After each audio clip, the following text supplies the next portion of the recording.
जय गुरुदेव।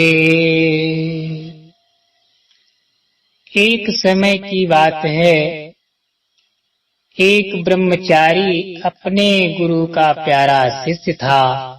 सतगुरु की उस पर विशेष कृपा थी। गुरुदेव ने सोचा, इसे जगत की माया जाल में फंसे जीवों का अनुभव कराना चाहिए, जिससे ये उनके सतर्क होकर सदा के लिए महामाया के अकाट अस्त्र कामिनी और कंचन से बच जाए। गुरुदेव ने ब्रह्मचारी को बुलाकर कहा, आसपास के नगर में जाकर घूम आओ। भविष्य के तुम्हारी जीवन धारा को बनाने में यह जगत का अनुभव बड़ा हितकारी होगा। वो ब्रह्मचारी दिन भर चलकर मार्ग के दृश्य तथा नगर के कोलाहल भरे वातावरण को आश्चर्य से देखता हुआ संध्या होते होते नगर पहुंचा। मार्ग की क्रांति तथा उसके लिए विचित्र और कौतूहलमय वातावरण के कारण वो ठगा सा एकांत स्थान में बैठ गया। थोड़ा विश्राम जलपान ही कर पाया था कि राजा मार्ग से खूब गाजे बाजे के साथ एक जुलूस चला रहा था। उसने कभी ऐसा दृश्य न देखा था। फौरन उठा, खड़ा हुआ और पहुंचा जुलूस के पास। देखा कि अजीब प्रकार की सवारी है, जिसे 8 अपने कंधे पर उठाए हैं। उस सवारी पर युवक अजीब सी पोशाक पहने, सिर पर कुछ अजीब ढंग की टोपी बांधे बैठा है। लोग उसके पीछे पीछे खूब सज धज के साथ जा रहे हैं। आगे आगे तरह तरह के ढोल बजा रहे हैं। ब्रह्मचारी के समझ में कुछ न आया। उत्सुकता से उसने जुलूस के जाते हुए एक संभांत यानी अच्छे सज्जन से पूछा, ये कौन सी सवारी है? उसने बताया, इसे नालकी कहते हैं। ब्रह्मचारी बोला, इसमें कौन बैठा है? सज्जन ने कहा, इसमें दूल्हा बैठा है। ब्रह्मचारी ने कहा, दूल्हा किसे कहते हैं? सज्जन ने कहा, दूल्हा जो विवाह करने जाता है। ब्रह्मचारी ने कहा, विवाह किसे कहते हैं? बड़ी उत्सुकता से व्याग्र होकर, स्त्री पुरुष का संबंध। सज्जन ने कहा, स्त्री पुरुष का संबंध विवाह कहते हैं। ब्रह्मचारी के इस भोले प्रश्न पर सुनने वाले सब हंस पड़े और उसके अनभिज्ञ भोलेपन पर तरह तरह के विचार प्रकट करने लगे। कुछ लोग तरस खाकर उसे संक्षेप में बताया कि गृहस्थ आश्रम में प्रवेश करने के लिए ये स्त्री पुरुष का संबंध होता है। ये युवक जो सिर पर मोर बांधकर इस पोशाक में नालकी पर जा रहा है, वो विवाह करके अपनी स्त्री को इसी पर लेकर लौटेगा।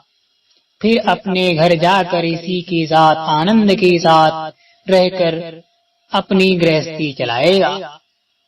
ब्रह्मचारी आश्चर्य से सब देखता सुनता हुआ जुलूस के संग संग काफी दूर चला गया। बारात जनवासे में पहुंची, फिर विवाह हुआ। विवाह समाप्ति के बाद तथा विदाई आदि को देखकर तथा बहुत सी बातें जान बूझ और सुनकर आराम करने के विचार के पास के कुरों के जगत पर गया। विचार मग्न ब्रह्मचारी सोचता और सुनता हुआ उसी कुएं पर लेट गया। काफी रात बीत चुकी थी, उसे नींद आ गई। बाराती भी जनवासे में आकर सो गए। लोग उसे भोले भाले ब्रह्मचारी को जान गए थे, क्योंकि उनके लिए ब्रह्मचारी अजीब सा लगता था और ब्रह्मचारी के लिए वे लोग। ब्रह्मचारी ने आज जो कुछ भी देखा सुना था, उसे मन ही मन गुनता सो गया था। इसीलिए उसे स्वप्न में भी ऐसा ही दिखाई पड़ा। उसने देखा कि स्वयं दूल्हा बना है, मोर बांधे हुए नालकी पर सवार है, खूब तरह तरह के बाजे बज रहे हैं, बहुत से नौकर चाकर सेवा में लगे हैं, सारा समाज उसकी पालकी के पीछे। जब जनवासे में पहुंचा, विवाह हो रहा है। उसकी स्त्री बहुत सुंदर है। विवाह का कार्य समाप्त हो गया। वो स्त्री को लेकर अपने घर लौट आया। अब वो अपनी गृहस्थी में व्यस्त है। अब रात हो गई है। उसने स्वप्न में देखा कि वो अपने कमरे में सोया है। रात्रि में उसकी सुंदर स्त्री उसके पास आई। वो उसकी बगल में सोना चाहती है। ब्रह्मचारी बड़ी उमंग और रंग में पूरा नहीं समाता है। तब तक उसकी स्त्री उससे कहती है, खिसकिए, जरा थोड़ा खिसक जाइए तो मैं सो जाऊं। ब्रह्मचारी उसी जोश में पीछे खिसका और धड़ाम से कुरों में जा गिरा। धड़ाम की आवाज आई। तब ब्रह्मचारी की चीख से बरातियों को जगा दिया। लोग कुएं की ओर दौड़े। ब्रह्मचारी किसी प्रकार कुएं से निकाला गया। काफी भीड़ जुटी हुई थी और कुएं के पास ब्रह्मचारी से लोग तरह तरह से प्रश्न कर रहे थे। चिंतामग्न ब्रह्मचारी ने अपनी गंभीरता तथा निश्चयत्मक आवाज में लोगों से कहा कि मैंने स्वप्न में विवाह किया था तो मुझे कुएं में गिरना पड़ा, और ये बेचारे जो सचमुच विवाह कर रहे हैं तो इनकी क्या दशा होगी। संसार के लोगों की यह दयनीय दशा को मैंने देख लिया, जिसे ये बेचारे बहुत अच्छा और सुखदायी समझ रहे हैं। उस कामनी और कंचन के महाजाल के स्मरण मात्र से तो मेरी ये दशा हो गई। इन बेचारों का हाल भगवान ही जाने। वो तुरंत उठा और पहुंचा अपने गुरु के आश्रम पर। उसने अपने परम पूज्य गुरुदेव से ये सब अनुभव कह डाला। उनके गुरु ने उसे समझाया, बेटा यही संसार और संसारियों की दशा है। संसार के लोगों को सबसे बड़ा बंधन ये पाणी ग्रहण है। मनुष्य छोटा से छोटा बंधन नहीं स्वीकार करता। इस पर सबसे बड़े बंधन को बाजे बजाकर सैकड़ों के सन्मुख स्वीकार करता है। पर इसके भी नियम हैं। गृहस्थ आश्रम सर्वश्रेष्ठ आश्रम है, पर कब?